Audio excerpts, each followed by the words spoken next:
Does God exist? Or is the material universe all that is, or ever was, or ever will be? One approach to answering this question is the cosmological argument. It goes like this: whatever begins to exist has a cause. The universe began to exist, therefore, the universe has a cause. Is the first premise true?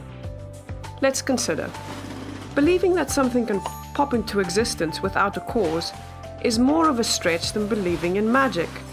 At least with magic, you've got a hat and a magician. And if something can come into being from nothing, then why don't we see this happening all the time? No, everyday experience and scientific evidence confirm our first premise. If something begins to exist, it must have a cause. But what about our second premise? Did the universe begin, or has it always existed? Atheists have typically said that the universe has been here forever. The universe is just there, and that's all.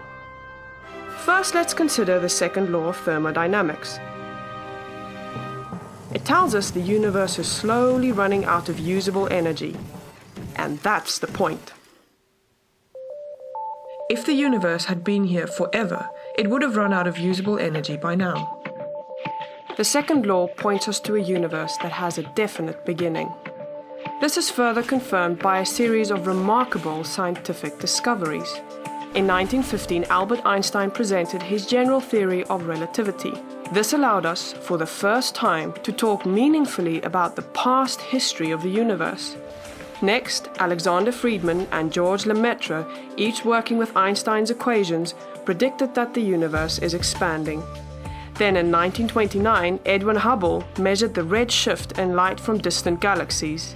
This empirical evidence confirmed not only that the universe is expanding, but that it sprang into being from a single point in the finite past. It was a monumental discovery, almost beyond comprehension. However, not everyone is fond of a finite universe, so it wasn't long before alternative models popped into existence. But one by one, these models failed to stand the test of time. More recently, three leading cosmologists, Arvin Bord, Alan Guth, and Alexander Vilenkin, proved that any universe which has on average been expanding throughout its history cannot be eternal in the past, but must have an absolute beginning.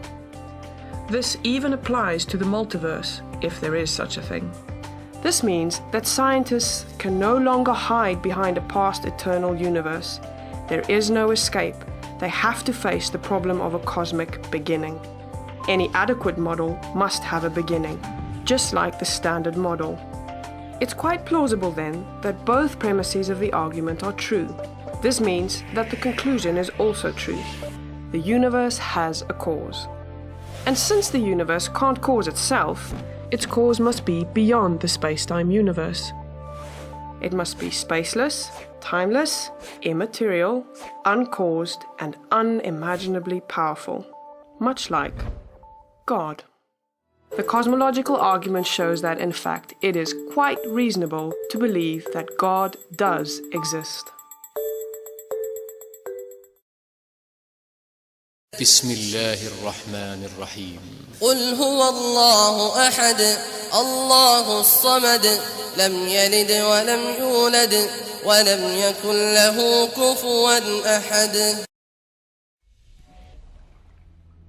سبحان ربك رب العزة عما يصفون وسلام على المرسلين والحمد لله رب العالمين.